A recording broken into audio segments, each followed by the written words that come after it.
Seorang pria ditemukan tewas di tengah ladang jagung. Tubuhnya kaku terbujur di antara tanaman jagung setinggi dada orang dewasa.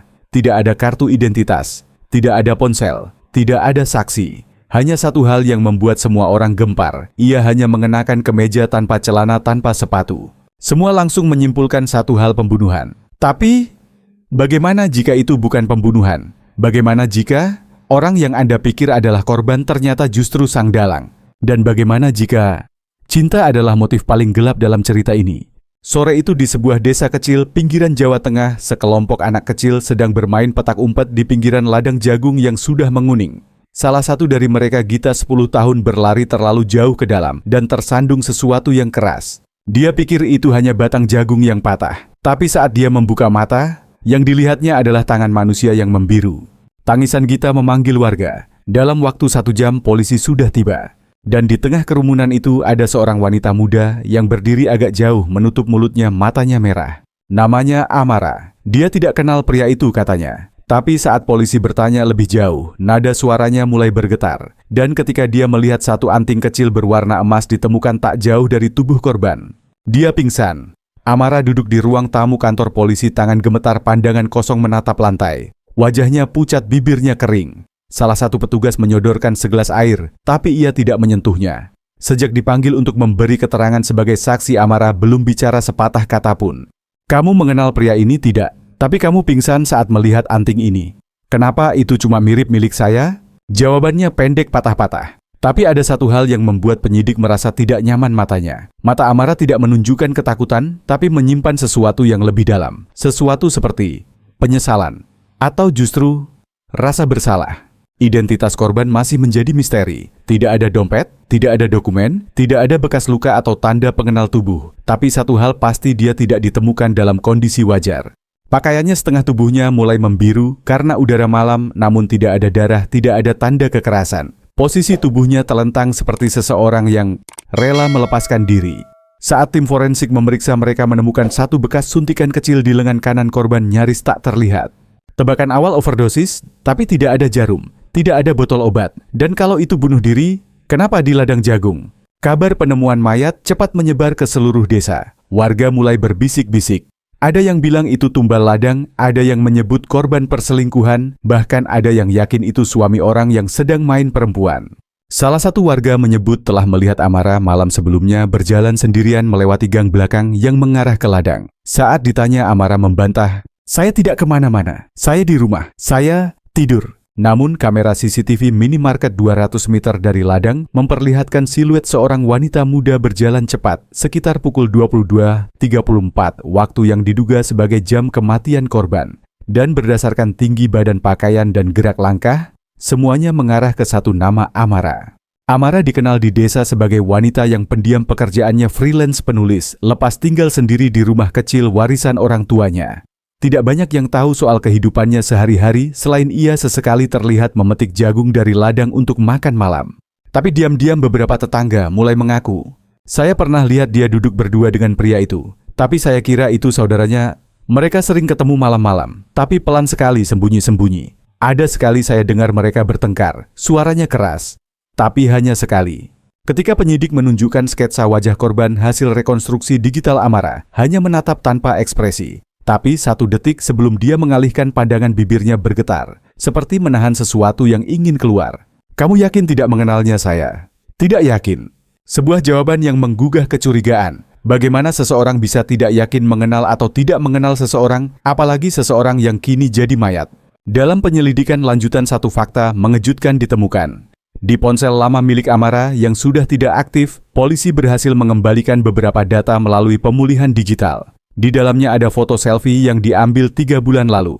Terlihat jelas Amara sedang tersenyum di depan kamera. Di belakangnya seorang pria berdiri sambil menutup wajah dengan tangan memakai kemeja yang sama seperti yang dikenakan oleh mayat di ladang. Teka-teki mulai terungkap, pria itu memang mengenal Amara. Tapi mengapa ia ditemukan dalam keadaan seperti itu dan kenapa Amara terus menyangkal? Semua bermula pada malam tanggal 14 saat langit mendung menggantung rendah di atas desa kecil itu. Udara terasa berat, seolah ada sesuatu yang menggantung di antara awan dan bumi. Amara keluar rumah sekitar pukul 22 sebelum membawa sebuah tas kecil berwarna krem dan mengenakan jaket tipis. Langkahnya cepat tapi tidak terburu-buru. Kamera CCTV minimarket merekamnya berjalan melewati gang sempit yang menuju ke arah ladang jagung tempat di mana pagi harinya tubuh itu akan ditemukan. Tidak ada yang tahu apa yang terjadi setelah itu secara pasti, tapi berdasarkan hasil penyelidikan kronologi malam, itu mulai perlahan-lahan terbentuk seperti potongan puzzle yang disusun dengan jari gemetar. Saksi menyebut sempat mendengar suara mesin motor berhenti di pinggir jalan utama sekitar pukul 22.20. Lalu suara dua orang berbicara, tidak jelas. Apa yang dikatakan hanya terdengar pelan dan tertahan. Suara wanita terdengar sedikit bergetar, sementara suara pria tenang nyaris datar. Mereka masuk ke ladang. Menerobos semak tinggi berjalan ke tengah ke titik di mana tidak ada rumah terlihat, tidak ada lampu jalan menyala, hanya kegelapan dan batang jagung yang berderak pelan tertiup angin. Sebuah tempat yang nyaris tak mungkin ditemukan oleh siapapun, kecuali seseorang memang memilih tempat itu untuk menyembunyikan sesuatu. Menurut autopsi, pria tersebut diperkirakan meninggal sekitar pukul 23 WIB. Tidak ditemukan tanda-tanda kekerasan fisik atau luka luar, tapi ada jejak kecil suntikan di bagian dalam lengan kanannya, serta senyawa kimia dalam darah yang mengarah pada obat bius dosis tinggi. Obat yang tidak bisa dibeli bebas. Tak jauh dari lokasi mayat ditemukan bekas tumit sepatu wanita sedikit tergelincir di tanah basah.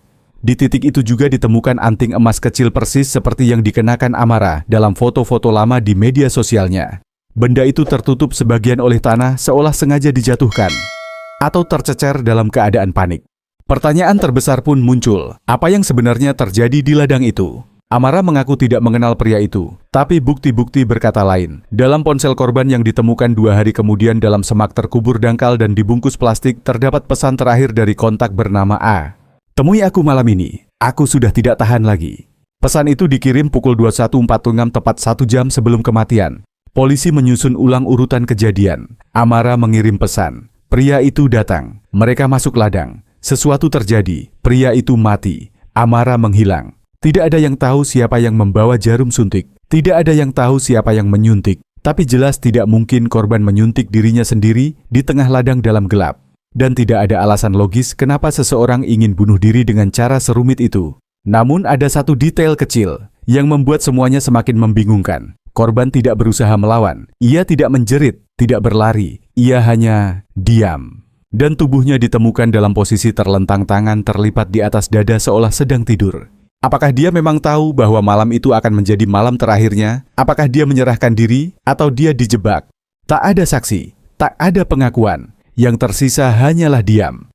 Dan ladang jagung yang terus bergoyang pelan dalam angin seolah menyimpan rahasia yang tidak ingin diungkap. Setelah autopsi selesai, polisi mengonfirmasi bahwa penyebab kematian adalah overdosis obat bius jenis pentobarbital, sebuah zat yang biasa digunakan untuk eutanasia di beberapa negara. Tidak ditemukan luka luar, tidak ada jejak paksaan seksual, tidak ada tanda-tanda pergumulan. Tapi satu hal aneh terjadi, kadar zat itu terlalu tinggi untuk disebut sebagai kecelakaan dan terlalu presisi untuk dianggap bunuh diri yang dilakukan sembarangan. Masalahnya adalah obat tersebut tidak bisa didapatkan sembarangan. Bahkan seorang dokter pun tak mudah mengaksesnya, apalagi seorang pria tanpa identitas jelas di sebuah desa kecil. Jadi pertanyaan pertama, siapa yang punya akses ke obat itu? Dan lebih penting lagi, siapa yang memberikannya kepada korban? Bukti 1 anting emas, ditemukan 32 meter dari lokasi tubuh. Anting itu memiliki goresan kecil di bagian belakang, cocok dengan satu set yang dikenakan oleh Amara di foto yang ditemukan di ponsel lamanya. Saat diperlihatkan, Amara mengaku antingnya pernah hilang sebulan lalu, tapi tidak bisa membuktikannya. Penilaian kemungkinan besar milik Amara. Jika ya, kenapa bisa berada di ladang dekat mayat? Bukti 2. Pesan terakhir, temui aku malam ini. Aku sudah tidak tahan lagi.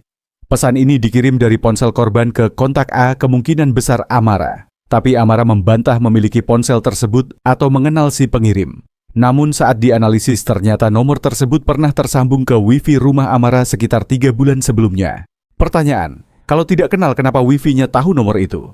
Bukti 3 ponsel. Dibuang ponsel korban tidak ditemukan di tubuhnya, melainkan dikubur dangkal di semak-semak. Tidak ada sidik jari selain milik korban. Tapi, kantong plastik pembungkusnya mengandung residu lipstik warna burgundi, sama seperti lipstik yang ditemukan di meja rias Amara.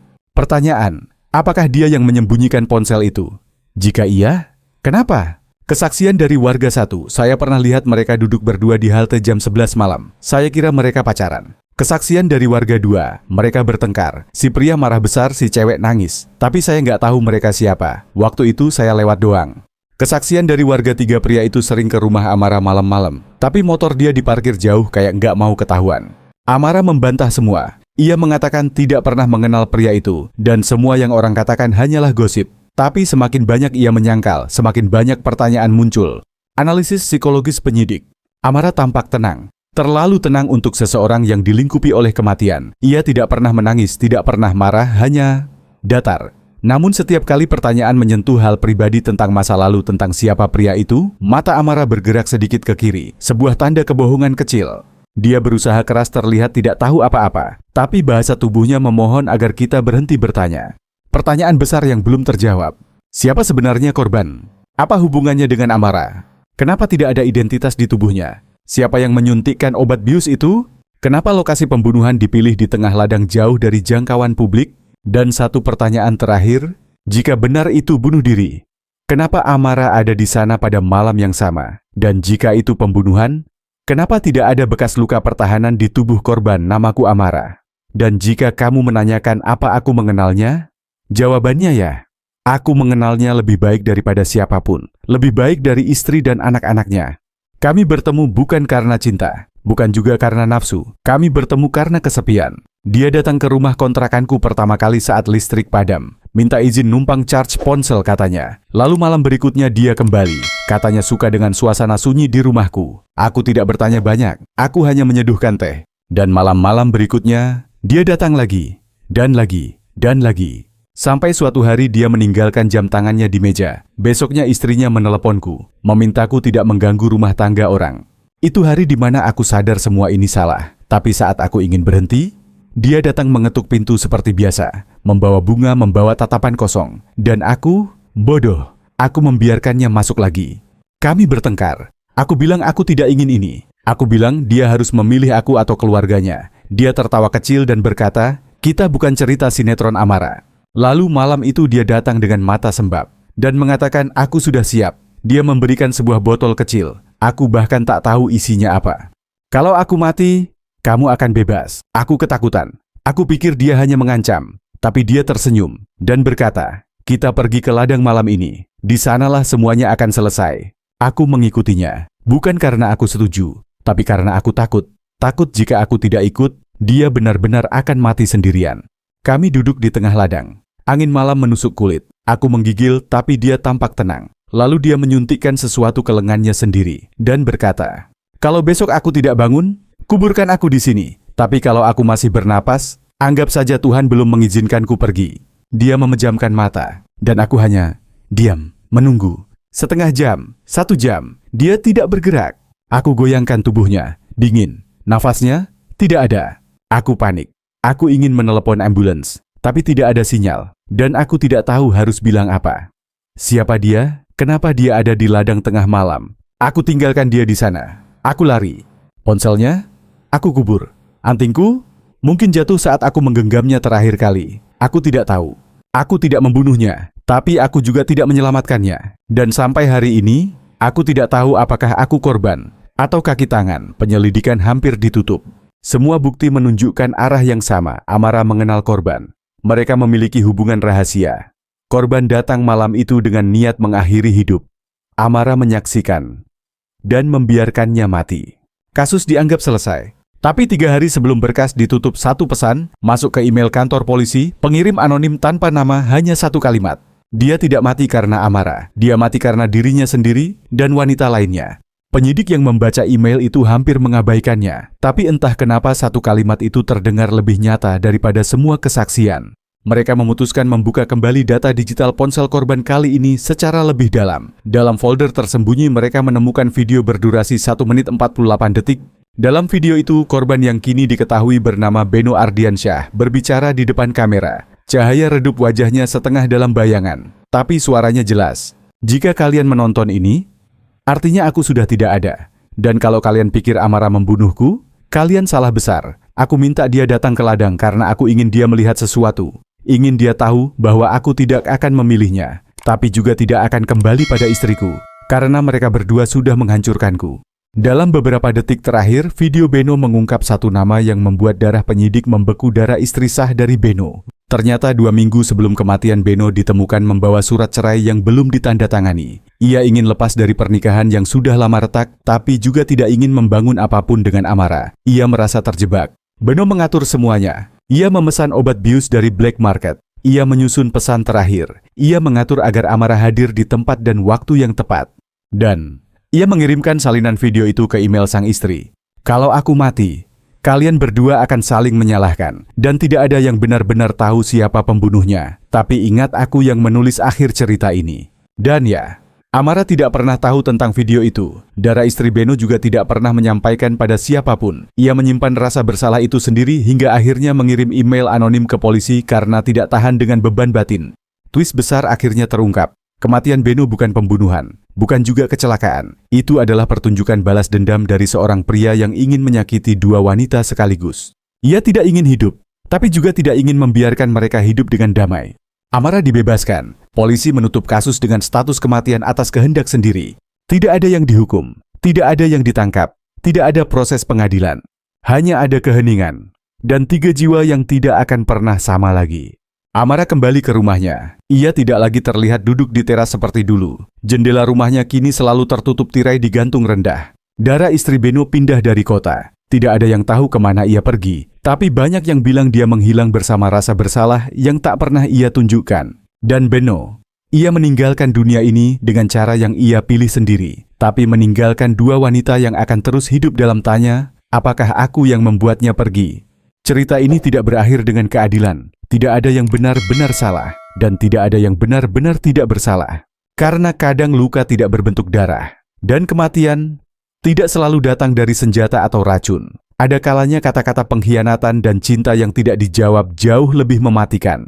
Jadi, sekarang, setelah mendengar semua ini, siapa menurutmu yang salah? Amara yang mencintai terlalu diam, Dara yang membenci terlalu dalam, atau Beno yang memanipulasi semuanya untuk mengakhiri dirinya sendiri? Dengan cara paling menyakitkan, tulis pendapatmu di komentar. Dan jika kamu pernah mencintai seseorang sampai kamu kehilangan dirimu sendiri, mungkin kamu akan mengerti kenapa cerita ini tidak punya pemenang.